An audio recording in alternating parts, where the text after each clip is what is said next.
Baik, shalom, selamat pagi jemaat Tuhan yang diberkati Tuhan. Kita bersyukur bahwa kita walaupun dari rumah saja kita masih tetap beribadah dari rumah. Karena kita percaya bahwa kita juga menyembah Allah di dalam roh dan kebenaran. Sekalipun kita tidak berjumpa secara fisik, tetapi roh kita bersama-sama dengan roh Allah. Hari ini Tuhan masih membawa kita di bulan Juni ini untuk merenungkan bagaimana pentingnya peran Roh Kudus dalam kehidupan kita untuk kepentingan kerajaan Allah di bumi ini. Jemaat yang diberkati Tuhan, selama beberapa bulan terakhir Tuhan berbicara kepada kita bagaimana rencana semula, bagaimana Tuhan ingin supaya bumi yang Dia ciptakan ini dimaksud untuk memperluas kerajaan Allah. Itulah sebabnya kenapa Dia menciptakan kita dan Dia mengirim kita ke bumi ini. Alkitab menjamin dan berkata kepada kita bahwa Allah setelah Dia menciptakan bumi, Dia melihat bahwa bumi ini sungguh amat baik. Semua yang diciptakan sungguh amat baik. Sehingga Dia memberikan kepada Adam, manusia yang diciptakannya, untuk berkuasa di bumi ini dengan tujuan memperluas kerajaan Allah. Jemaat Tuhan, saudaraku, kita tahu bahwa ketika Adam ada di bumi ini, dia fail, dia gagal untuk memperluas kerajaan Allah di bumi ini. Tetapi Tuhan kita Allah yang besar, kaya dengan hikmat, tidak pernah kalah dengan situasi, kondisi atau kuasa apapun. Sehingga dalam hikmat yang tak terbatas, Tuhan mengutus Yesus untuk datang ke bumi ini supaya melalui Yesus putranya itu menjadi Adam kedua yang mengembalikan kerajaan Allah yang sudah diserahkan kepada kuasa kegelapan untuk membangun kerajaan gelap di dunia ini agar kerajaan Allah dapat diperluas. Dan kita tahu kemarin kita sudah merenungkan bahwa Dia telah memindahkan kita dari kerajaan gelap kepada kerajaan anaknya yang kekasih. Dan hari ini kita masih terus merenungkan dan akan berjalan menempuhnya dan menikmati bagaimana kita hidup di dalam dunia ini, tapi hidup di dalam kerajaan Allah yang diperluas. Jemaat Tuhan yang diberkati, saya percaya dan semua kita juga percaya bahwa setiap kerajaan punya visi dan misi dan tujuan. Tidak ada kerajaan tanpa visi, misi dan tujuan.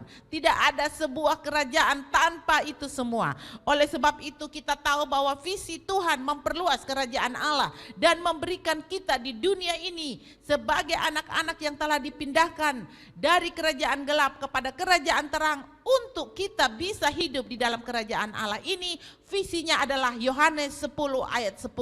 Yesus berkata, pencuri datang hanya untuk mencuri, membunuh dan membinasakan. Itu visi kerajaan gelap. Visi kerajaan gelap adalah pencuri datang untuk mencuri, membunuh dan membinasakan. Tetapi visi kerajaan Allah, Yesus berkata, aku datang, kerajaan Allah datang ke dunia ini supaya setiap penduduk kerajaan Allah mempunyai hidup dan mempunyainya dalam segala kelimpahan. Jadi visi kerajaan Allah adalah rakyatnya hidup dalam kelimpahan. Itu hebat ya. Visi kerajaan Allah rakyatnya hidup dalam kelimpahan.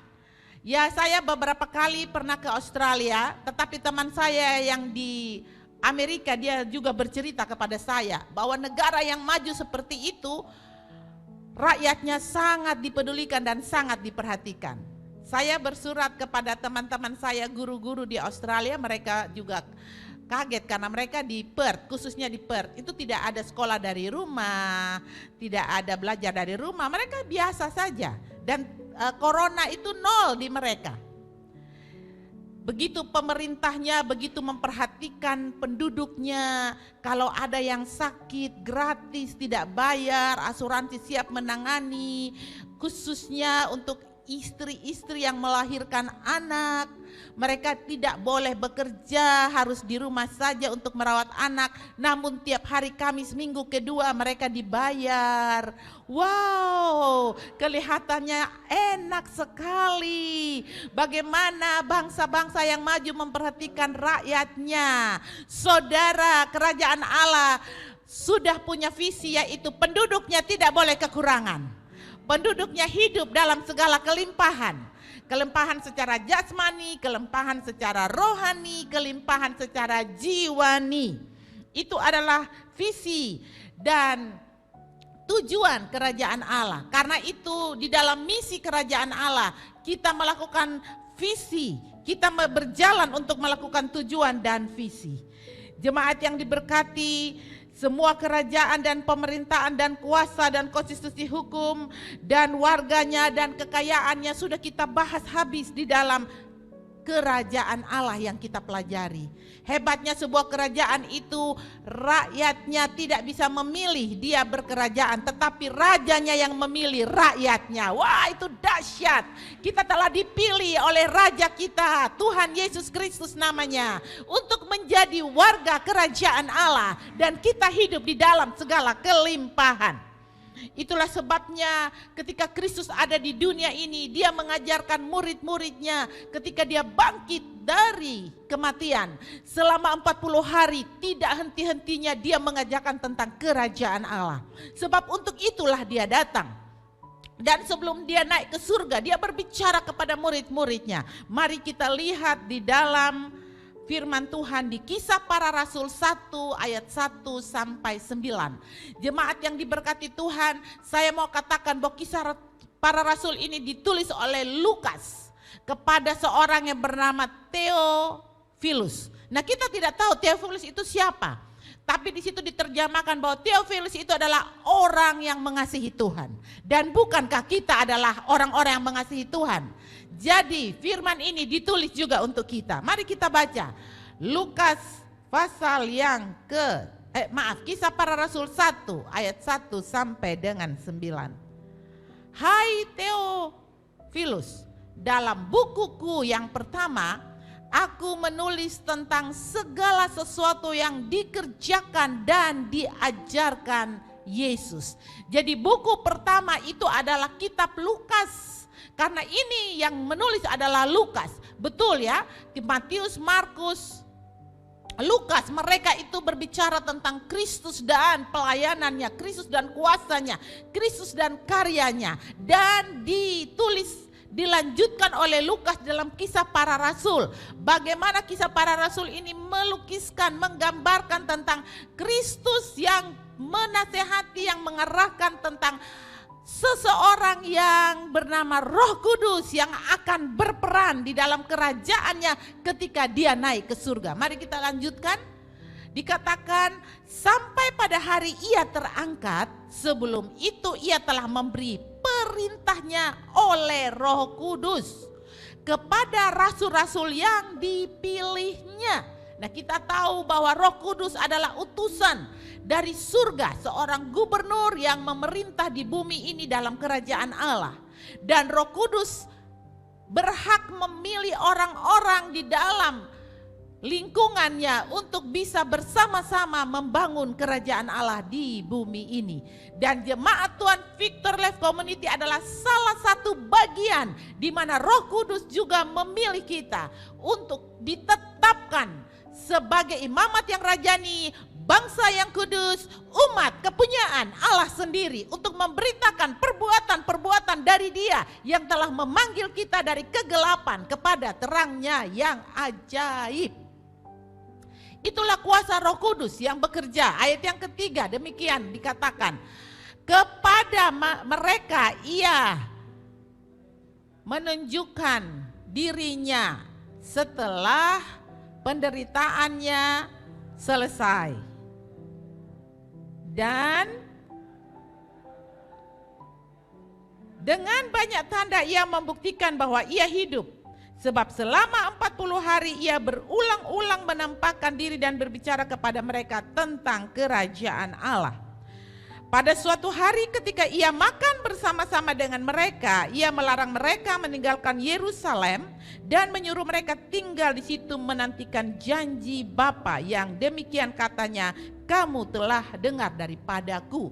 Jadi murid-murid, orang-orang yang dipilih berdasarkan tuntunan kuasa Roh Kudus oleh Yesus, yaitu murid-muridnya, diajarkan janji Bapa. Yesus bilang, kamu kan sudah dengar saya bilang janji Bapa. Dan janji Bapa itu adalah ketika Yesus datang sebagai Adam kedua, menang di dalam pertempuran mengambil kembali kerajaan Allah. Dan ketika Yesus akan kembali, maka seorang penolong yang lain bernama Roh Kudus akan diberikan untuk menemani murid-muridnya, untuk menemani gereja Tuhan. Kisah para Rasul ini juga menjelaskan bagaimana hidup gereja mula-mula yang berperan di dalam persekutuan dengan Tuhan dan di dalam kuasa Roh Kudus untuk menjalankan hidup ini di dunia, sehingga mereka begitu maju, mereka begitu berkembang, dan mereka luar biasa.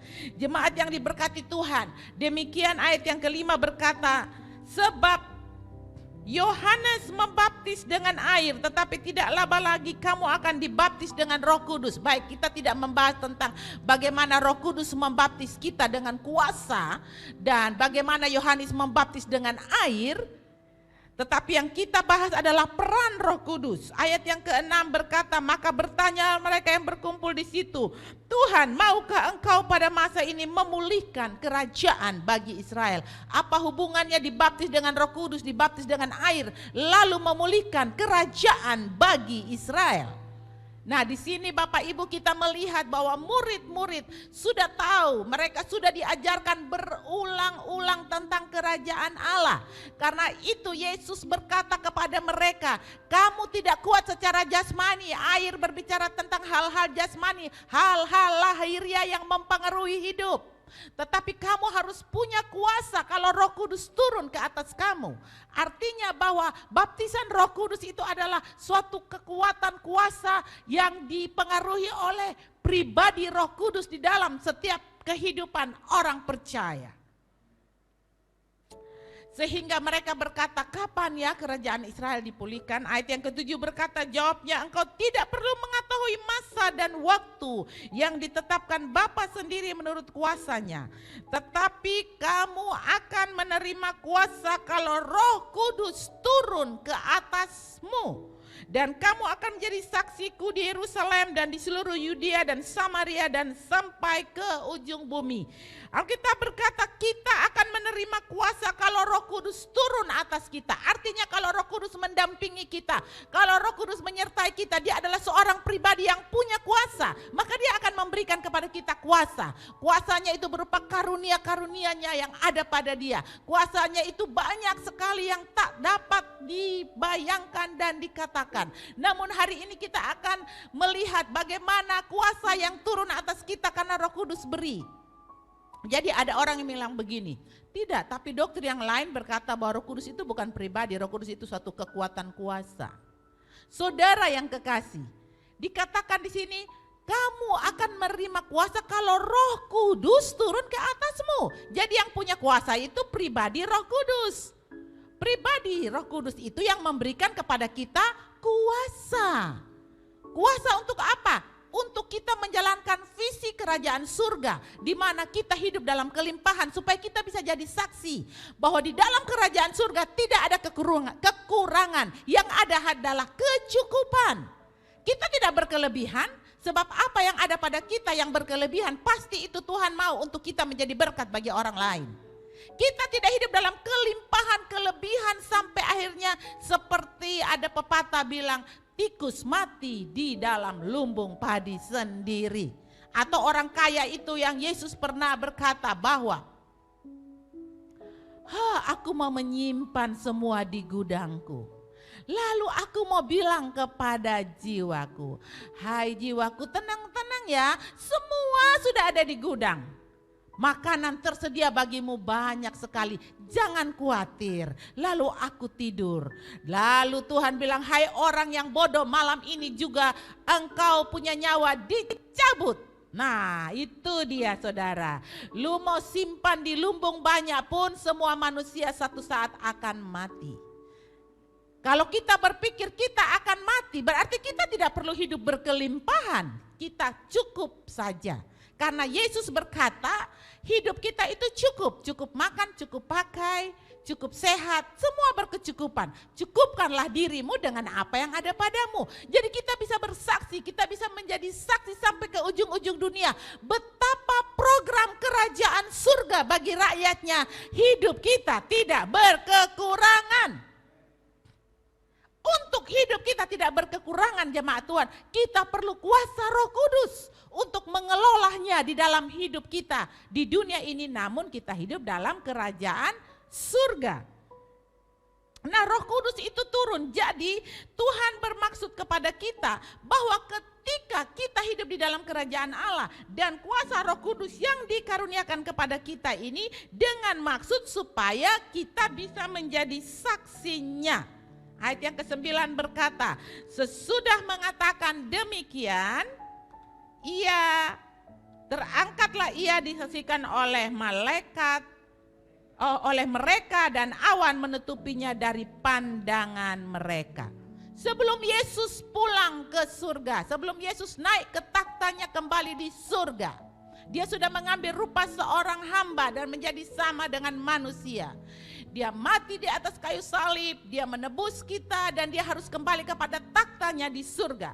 Alkitab berkata waktu itu dia pesankan ini kepada murid-muridnya, kepada kita semua yang hari ini juga mendengar pesan Yesus, bahwa ada kingdom di bumi ini, ada kerajaan Allah di bumi ini, karena Yesus sendiri mengajarkan kita untuk berdoa, datanglah kerajaanmu dan jadilah kehendakmu di bumi seperti di surga. Ada anak-anaknya yang kelihatan di bumi ini, tetapi kita melihat bahwa ada kerajaan surga itu tidak kelihatan.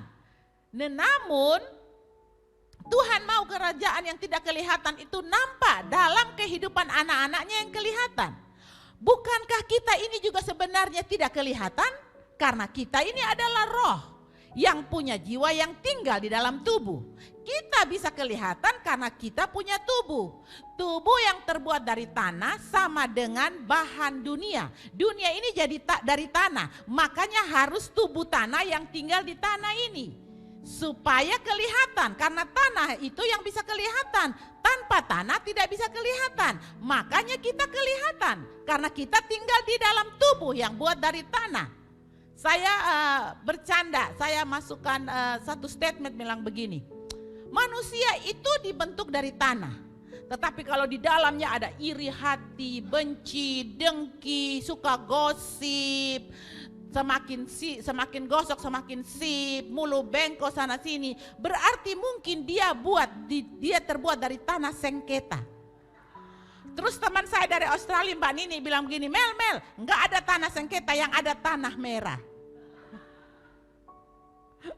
Jemaat Tuhan yang diberkati Tuhan, saudaraku, kita ini sebenarnya juga tidak kelihatan karena kita ini roh. Namun kita kelihatan di bumi yang kelihatan karena kita tinggal di dalam tanah, rumah tanah ini, yaitu tubuh kita. Dan kita mau dan Yesus Tuhan kita juga mau supaya kerajaan Allah yang tidak kelihatan itu kita bawa dan terlihat di dalam hidup kita yang kelihatan di bumi ini. Makanya kita perlu bantuan, yaitu Roh Kudus.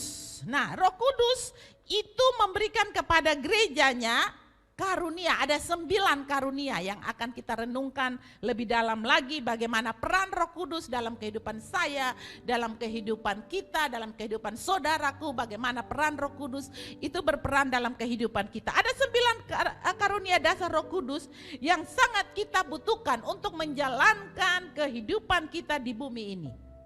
Nah, 9 karunia itu dibagi menjadi 3 hal besar yang kita renungkan, yaitu karunia pewahyuan Roh Kudus. Karunia pewahyuan Roh Kudus itu ada karunia hikmat, karunia pengetahuan, ada juga karunia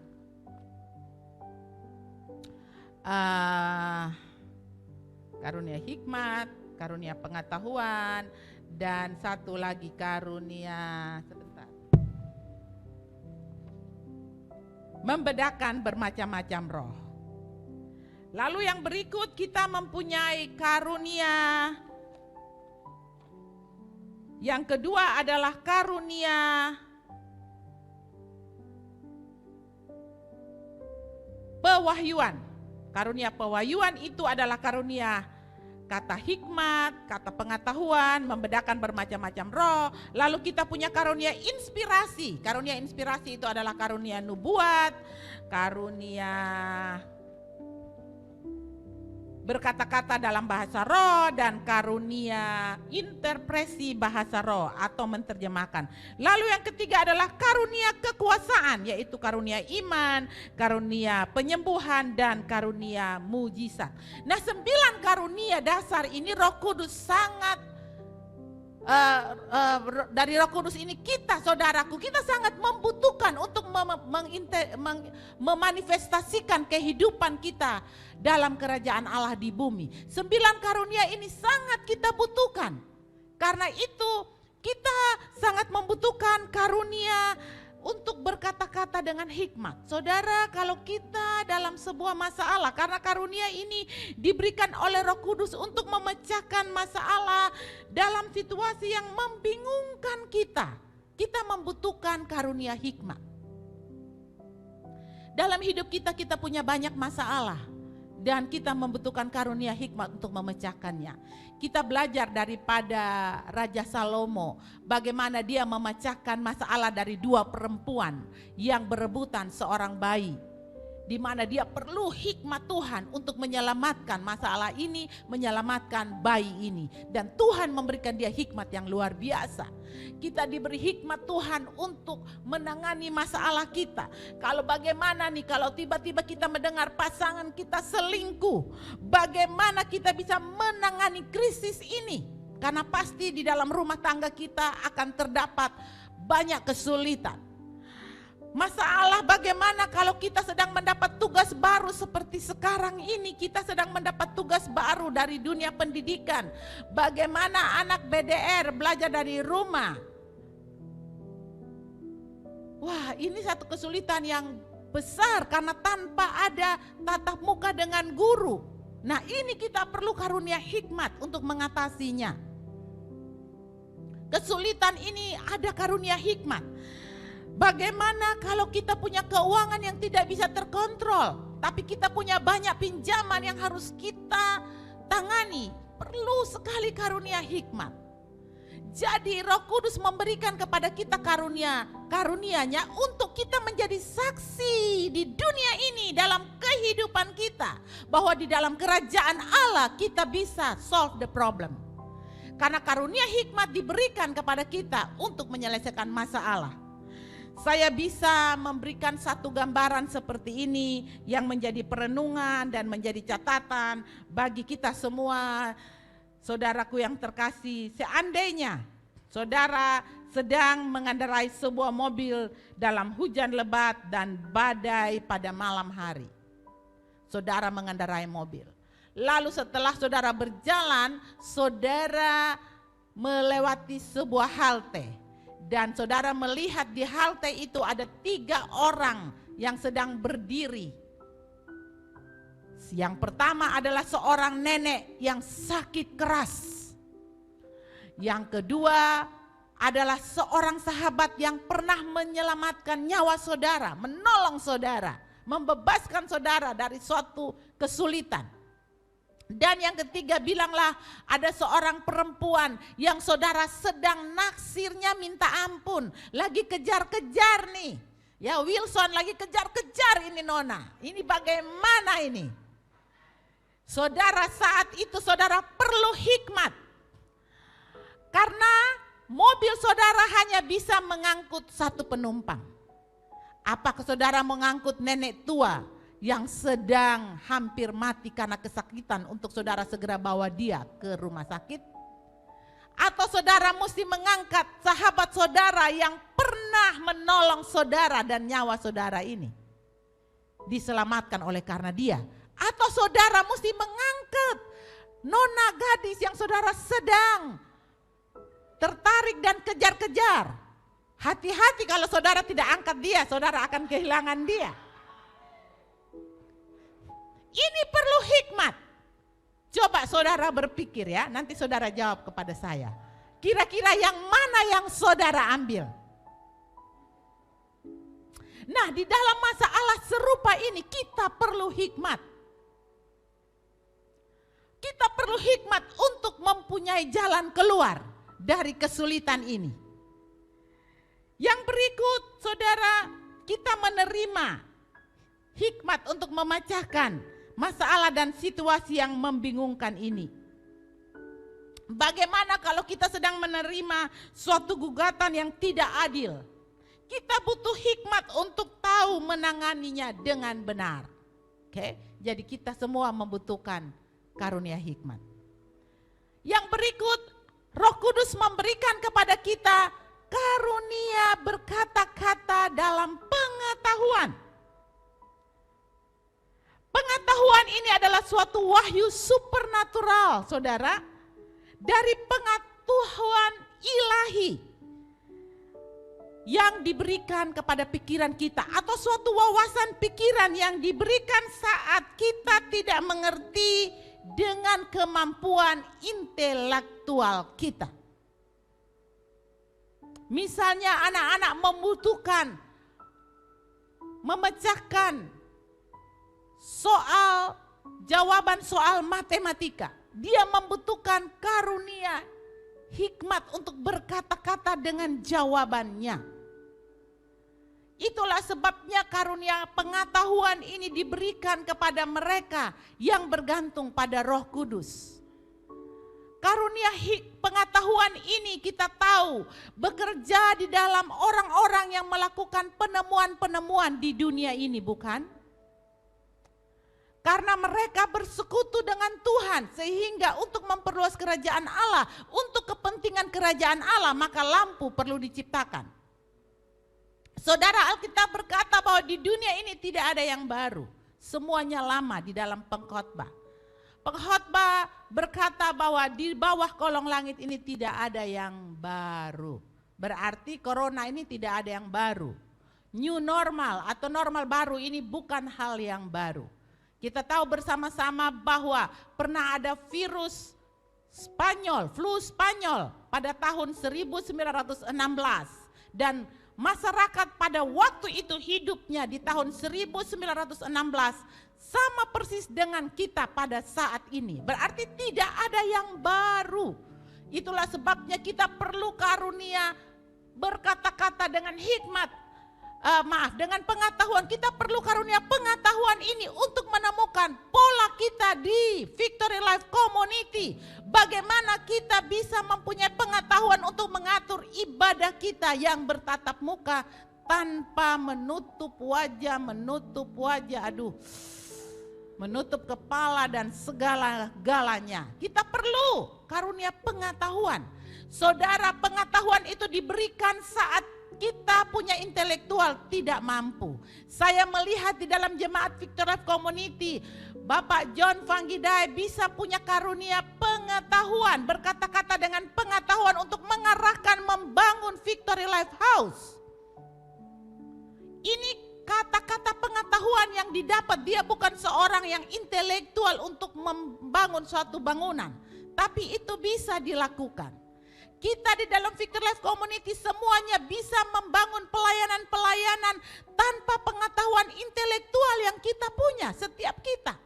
Ini semua karena ada karunia pengetahuan dari Roh Kudus yang diberikan. Dan semua ini hanya satu tujuannya, untuk kepentingan kerajaan Allah.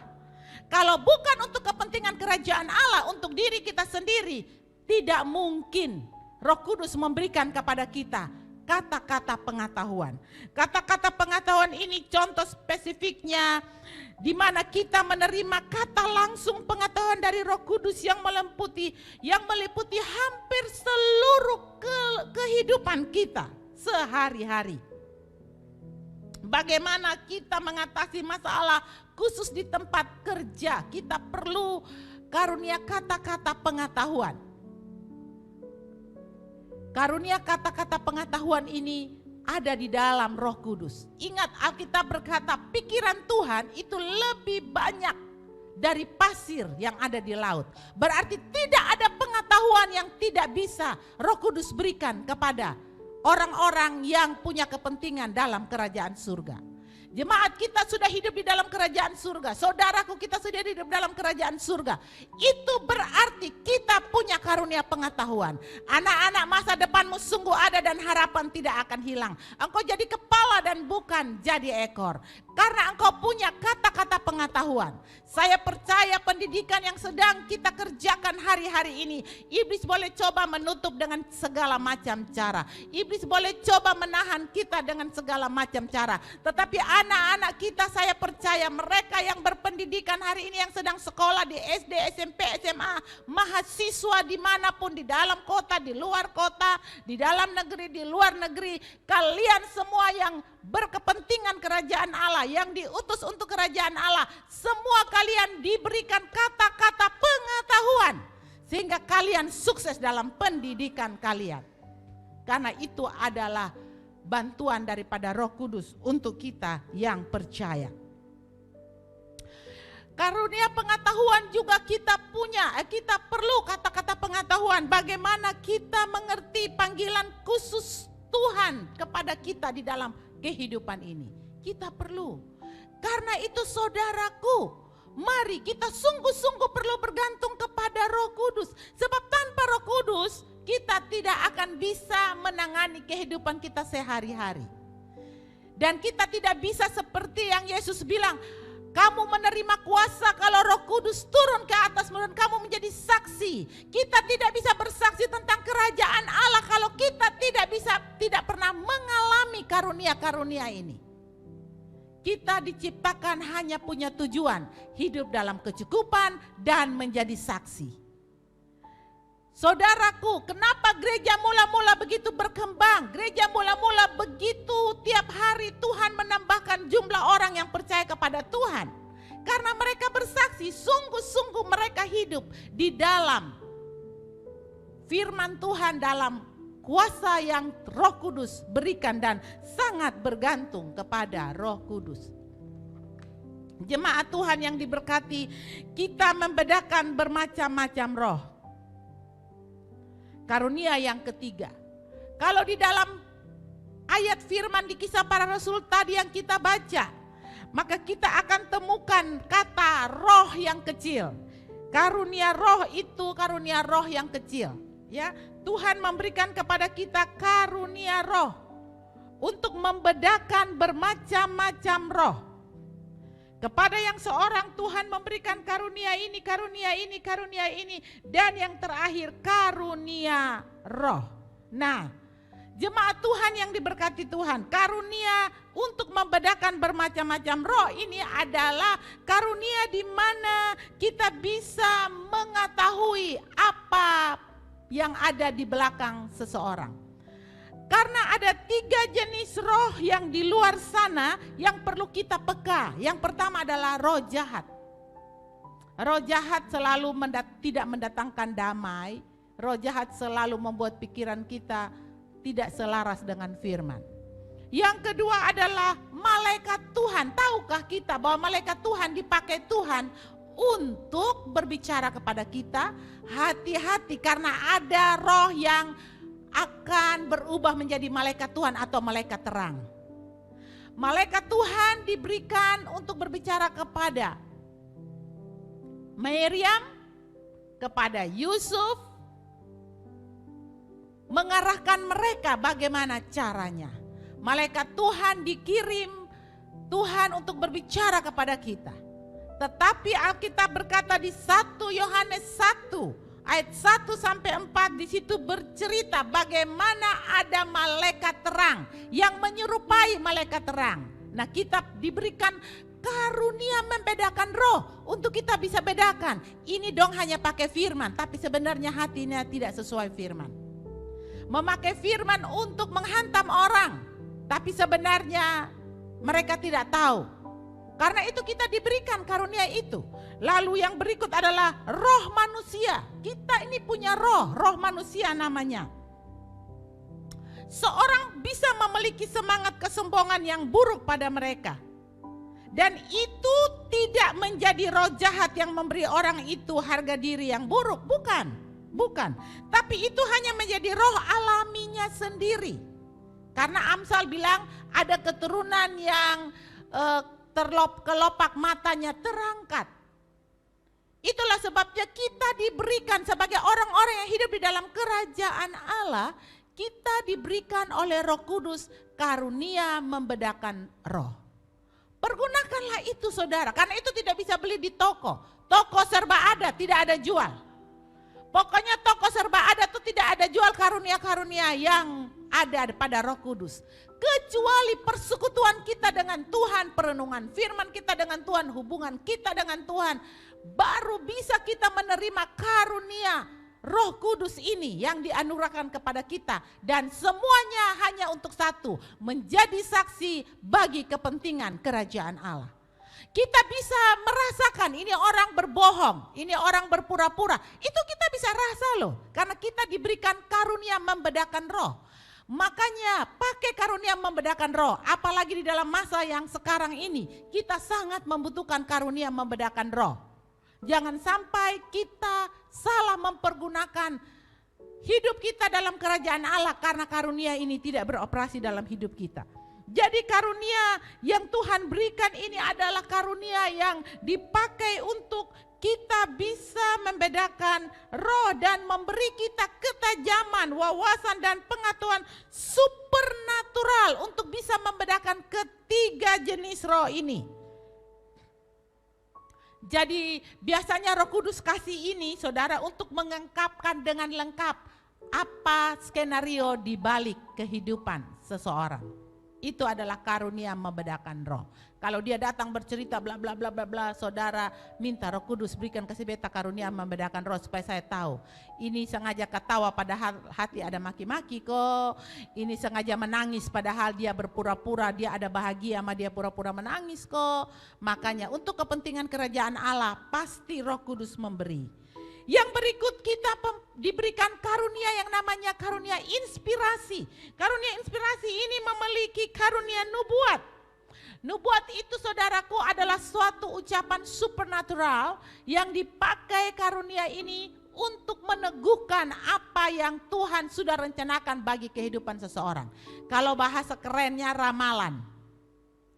Ramalan itu kan banyak tuh di Facebook, apa juga di YouTube. Ramalan ini hidupnya akan begini, ramalan ini hidupnya begini. Kita punya karunia nubuat yang Tuhan sudah berbicara kepada kita. Bahwa karunia nubuat ini diberikan untuk meneguhkan. Saya kemarin berkata bahwa saya ada sampai hari ini karena ada nubuat. Nubuat kepada saya bahwa saya akan menjadi ibu dari banyak anak. Dan saya itu pandai mencampur adonan. Dan nubuat itu betul-betul terjadi. Saya percaya setiap kita yang ada itu punya nubuat dari Tuhan.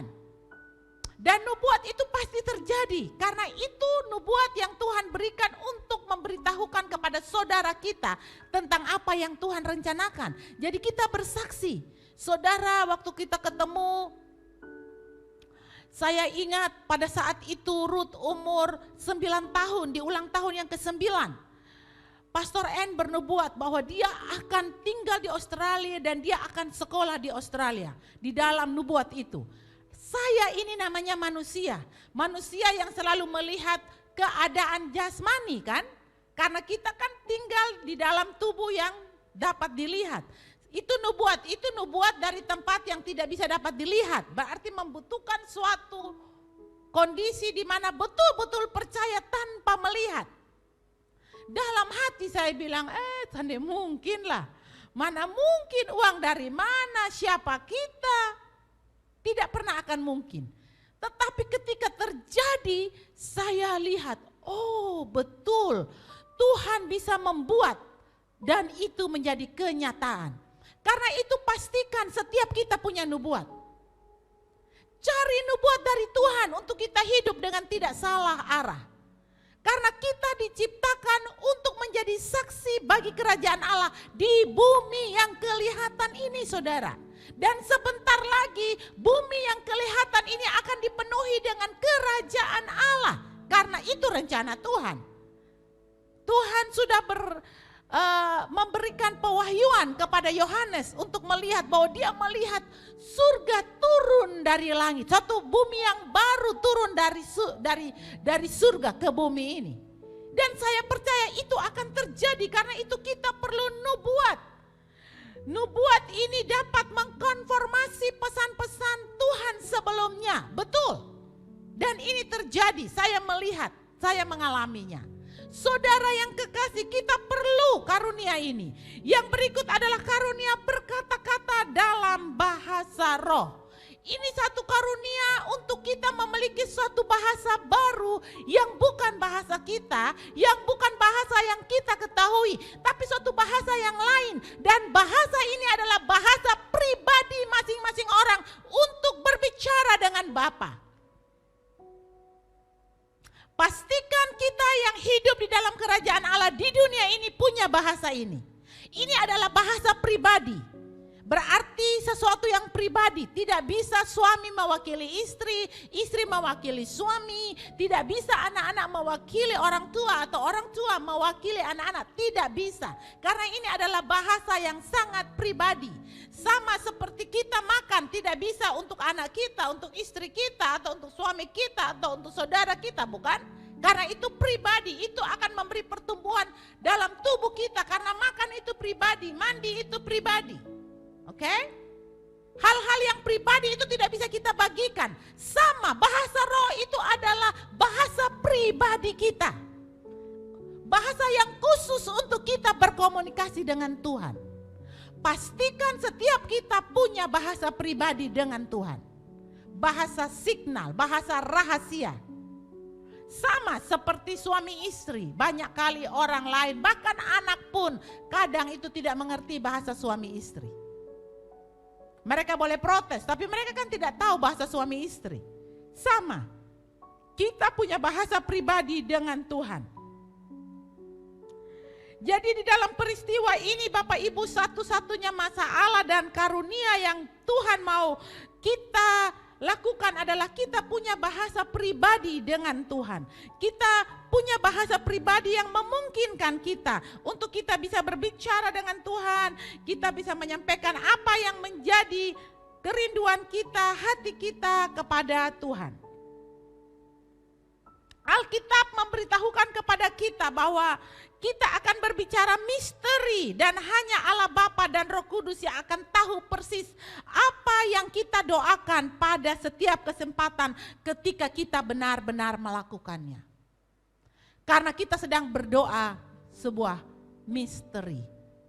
Ya, saya ingat tiba-tiba kita jalan ke Tarus waktu itu, dari wali kota, turun wali kota, saya harus berbahasa roh, tiba-tiba saja bahasa roh.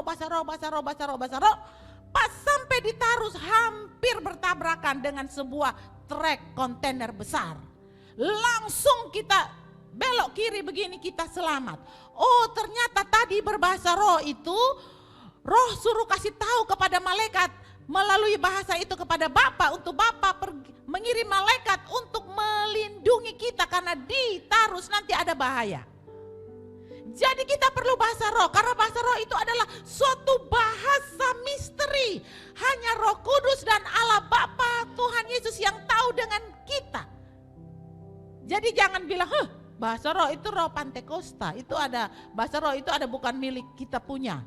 Tidak ada milik kita punya. Kalau kita bilang kita adalah anggota warga kerajaan Allah yang hidup di dunia ini, maka ingat kan, setiap negara punya bahasa.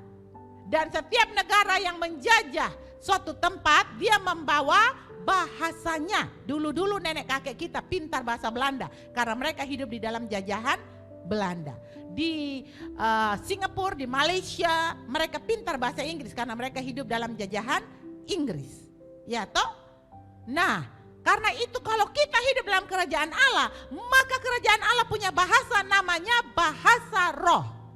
Bahasa misteri yang perlu kita sama-sama tahu. Sehingga Roh Kudus bisa mengajar kita bagaimana kita menyampaikan doa yang sempurna kepada Allah. Bayangkan, saya kan tidak tahu bahwa nanti di Tarus kita akan ditabrak truk kontainer. Tetapi itu misteri, tetapi langsung bahasa sorgawi ini berdoa. Dan betul, itu diluputkan. Nah saudara yang kekasih, itulah Roh Kudus.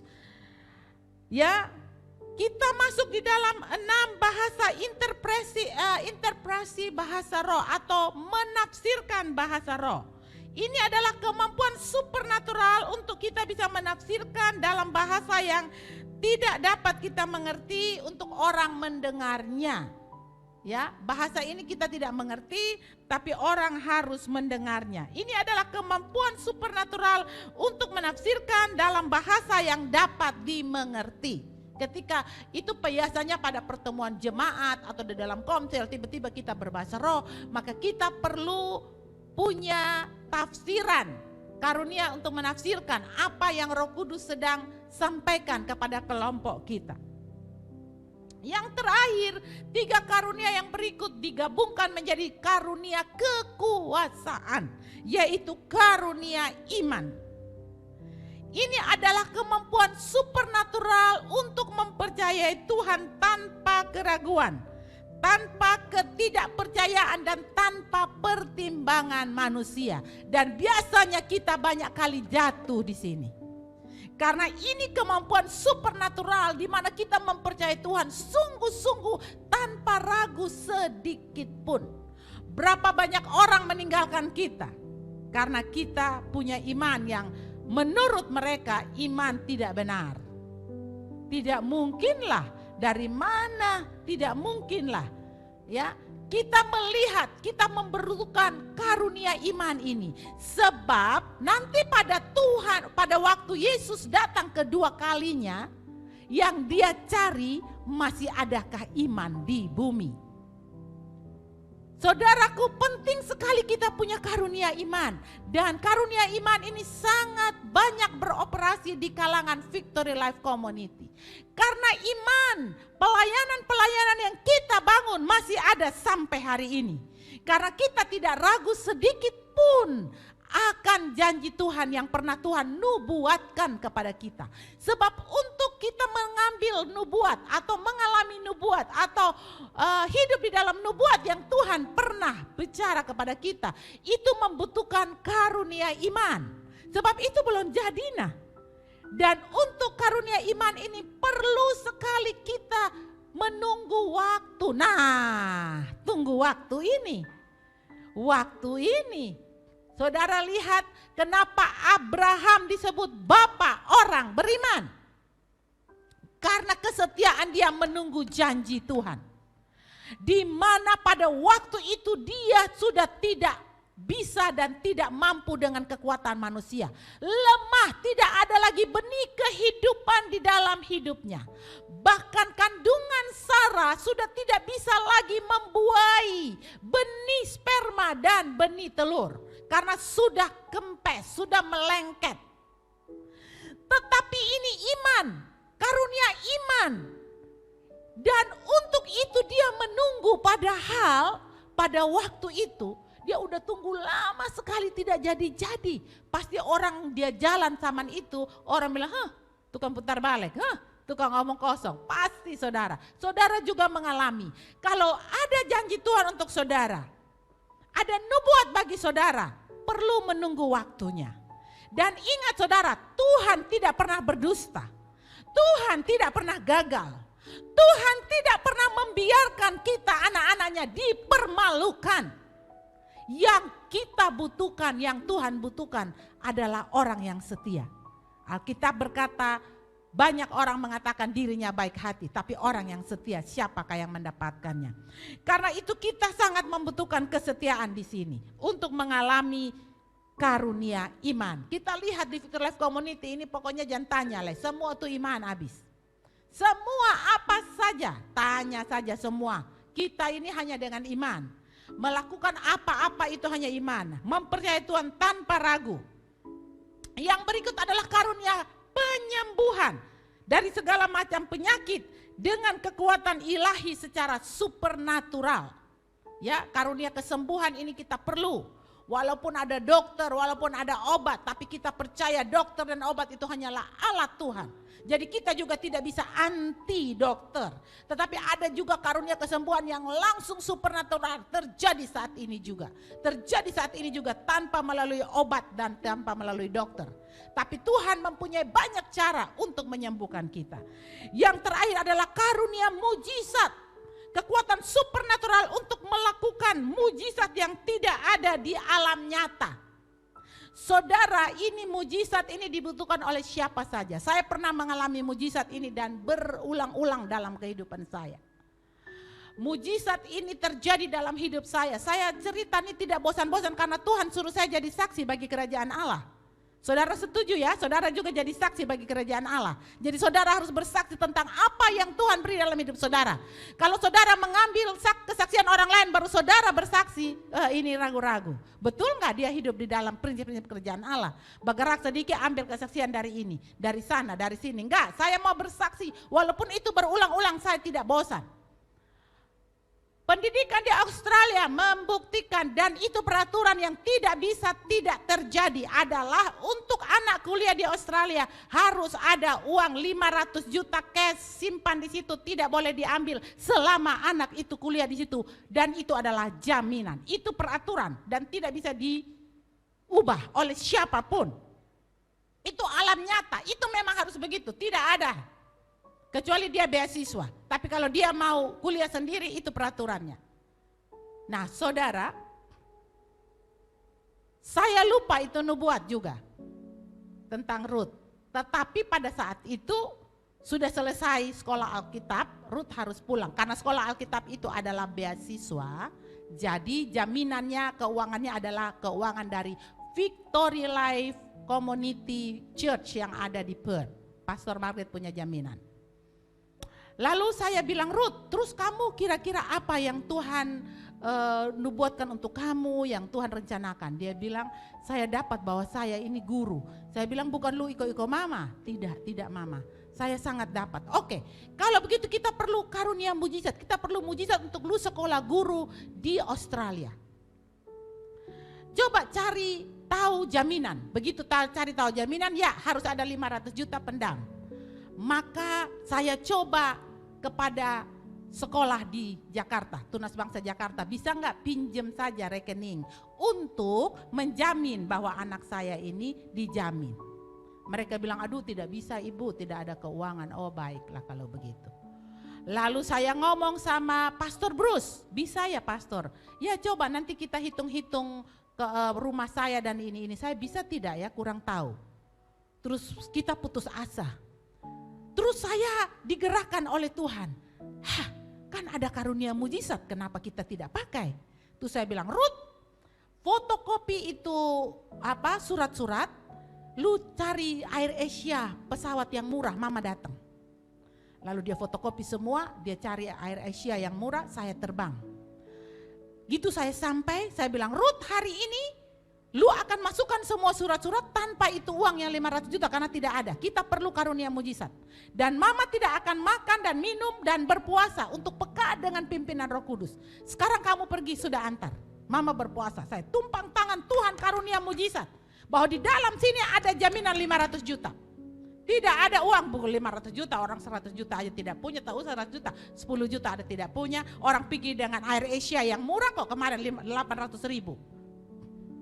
Maka pergilah Ruth, dia antri akhirnya jam 1 masuklah berkas-berkasnya. Saudara, besok jam 10 pagi, berarti kan belum 24 jam ya, dari kedutaan menelpon Ruth, visa 6 tahun dengan jaminan keluar untuk kamu kuliah.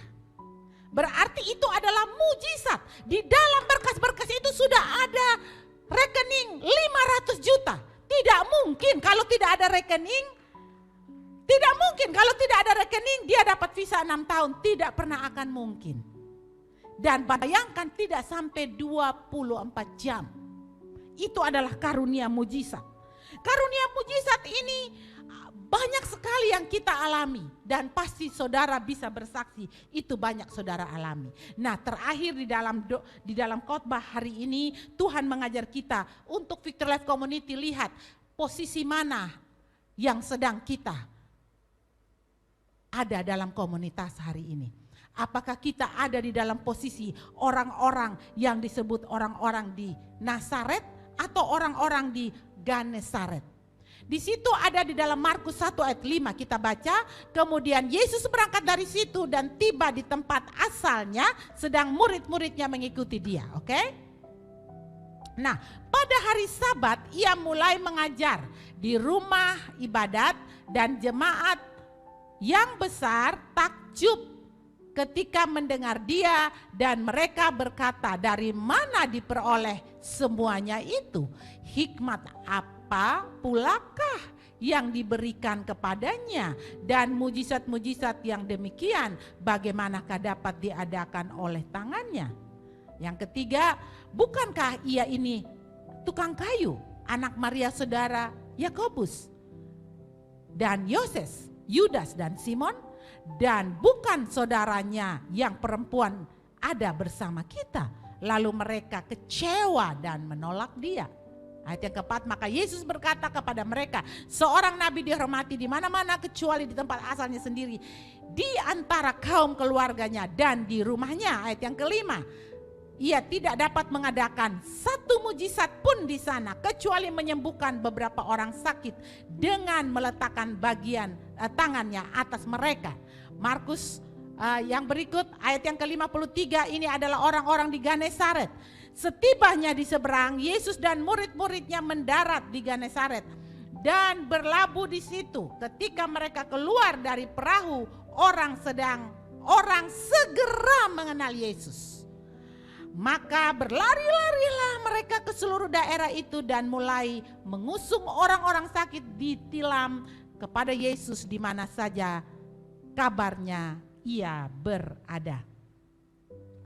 Kemanapun ia pergi, ke desa-desa, ke kota-kota atau ke kampung-kampung, orang meletakkan orang sakit di pasar-pasar dan memohon kepadanya supaya mereka diperkenankan hanya menjamah jubahnya saja, dan semua orang yang menjamahnya menjadi sembuh.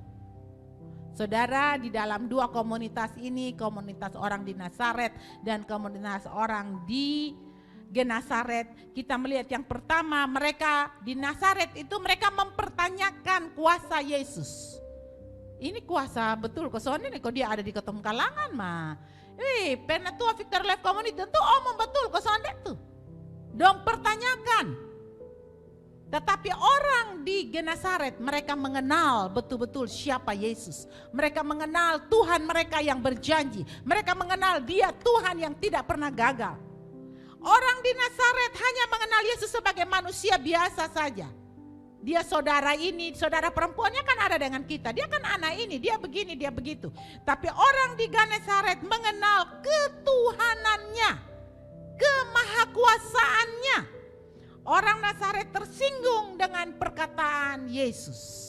Tapi orang di Genesaret mereka percaya segala perkataannya. Mereka tersinggung karena mereka menolak dia. Mereka tidak percaya dengan kata-katanya. Tapi orang di Genesaret mereka percaya segala perkataannya. Di Nazaret Yesus ditolak, Yesus tidak dipercaya. Tapi di Genesaret Yesus diterima sepenuhnya. Orang-orang berlari-lari. Sehingga di Nazaret sedikit sekali manifestasi roh bekerja. Karena karunia kesembuhan, karunia mujizat, karunia iman, karunia berkata-kata dalam bahasa roh, dan segala jenis karunia yang bekerja bersama-sama dengan Yesus itu terbatas terjadi di Nazaret. Tetapi di Genesaret manifestasi roh sangat tinggi sekali. Banyak orang sakit disembuhkan semuanya, bahkan mereka sangat merebut untuk menjamah jubah Yesus.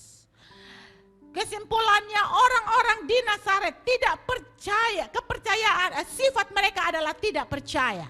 Tapi orang-orang di Genesaret mereka memperlihatkan iman adalah sifat mereka. Iman mempercayai sesuatu yang tidak kelihatan, tapi percaya itu terjadi. Karena itu jemaat, mari kita akan berdoa bersama-sama dan kita akan betul-betul merenungkan dan kita akan betul-betul mengalami karunia-karunia Roh Kudus untuk menjalankan kehidupan kita yang ada di bumi ini dalam kerajaan surga yang ada di bumi. Sebab tanpa karunia-karunia Roh Kudus, tanpa bantuan Roh Kudus, kita tidak bisa menjadi saksi. Sementara kita diberikan karunia Roh Kudus, kita diberikan kuasa dari Roh Kudus untuk menjadi saksi. Maukah kita menjadi saksi bagi kerajaan Allah di dunia ini? Karena kita mengalami pengalaman-pengalaman Roh Kudus yang hebat di dalam kehidupan kita. Roh Kudus siap memberikan kepada kita karunia-karunia. Mari kita bersekutu dengan Dia, mari kita membangun hubungan dengan Dia, dan mari kita mengalami karunia-karunia untuk menjadi saksi Kristus. Mulai dari rumah kita, lingkungan di mana kita bekerja, sampai ke ujung-ujung bumi. Bapa, pada kesempatan ini saya berdoa supaya kami semua, termasuk saya yang berdoa, dapat mengalami karunia-karunia Roh Kudus untuk kepentingan kerajaan Allah di dunia ini. Betapa Roh Kudus Engkau perlu berperan di dalam hidup kami, dan kami sangat membutuhkan Roh Kudus. Kami sangat bergantung kepada Roh Kudus demi kerajaan Allah diperluas di bumi tempat kami tinggal. Tuhan, Engkau sudah memberikan kepada kami bumi ini. Bumi ini sudah diserahkan kepada anak-anak manusia. Kami sudah ada di bumi ini, dan tujuan visinya supaya kerajaan Allah ada di bumi ini. Sebab kerajaan Allah punya visi adalah anak-anaknya hidup di dalam segala kecukupan, anak-anaknya hidup dalam segala kelimpahan. Aku datang supaya kamu mempunyai hidup dan mempunyainya dalam segala kelimpahan. Karena itu kami berdoa supaya kecukupan, kelimpahan justru terjadi di masa-masa corona ini, di mana dunia sedang krisis tapi kerajaan Allah tidak pernah krisis. Kami mempunyai 9 karunia yang Tuhan berikan kepada Roh Kudus untuk diberikan kepada mereka yang dikehendakinya. Dan saya berdoa supaya Victor Life Community menjadi bagian komunitas yang Tuhan kehendaki untuk menerima karunia-karunia itu, supaya kami bersaksi tentang kerajaan Allah di bumi ini. Terima kasih Bapa. Saya memberkati setiap jemaat Tuhan dengan berkat karunia-karunia Roh Kudus dilimpahkan. Mereka yang membutuhkan 9 karunia untuk menjalankan hidup sehari-hari. Sebab tanpa 9 karunia itu, kehidupan sehari-hari tidak bisa dijalankan untuk memperlihat kerajaan Allah yang tidak kelihatan menjadi kelihatan dalam hidup kita. Terima kasih Bapa. Selama minggu ini ada banyak jemaat Tuhan yang mengalami hari ulang tahun, bertambah usia. Bahkan hari ini ada saudari kami Bita berulang tahun. Ada Bapak Edu dan Ibu Hati yang mengalami ulang tahun pernikahan. Bapak, kami berdoa untuk setiap mereka yang bertambah usia. Biarlah bertambah usia, bertambah pula hikmat untuk mengenal Tuhan. Hikmat untuk menggunakan kuasa kehidupan di dunia ini dengan pertolongan bantuan Allah Roh Kudus.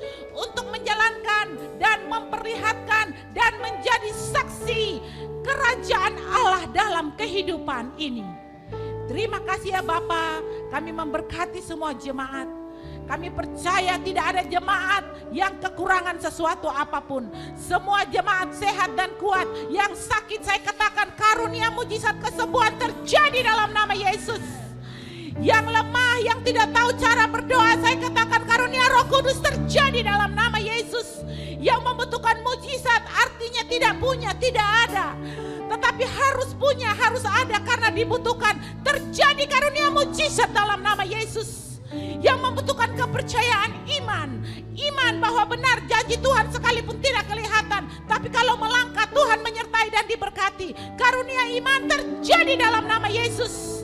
Yang membutuhkan karunia untuk membedakan bermacam-macam roh. Untuk mengetahui skenario di belakang.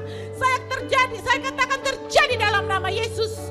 Yang membutuhkan kata-kata hikmat untuk memutuskan suatu persoalan. Saya katakan terjadi dalam nama Yesus. Yang membutuhkan kata-kata pengetahuan untuk memecahkan masalah-masalah pengetahuan yang melebihi daripada akademik. Terjadi dalam nama Yesus. Saya katakan kita, Victor Life Community, kita adalah saksi-saksi dari kerajaan Allah yang terjadi di bumi ini. Kita memperlihatkan bahwa betul kerajaan Allah yang tidak kelihatan terlihat dari dalam kehidupan kita. Saya memberkati semua jemaat di dalam nama Bapa, Anak dan Roh Kudus, di dalam nama Tuhan Yesus. Haleluya. Amin.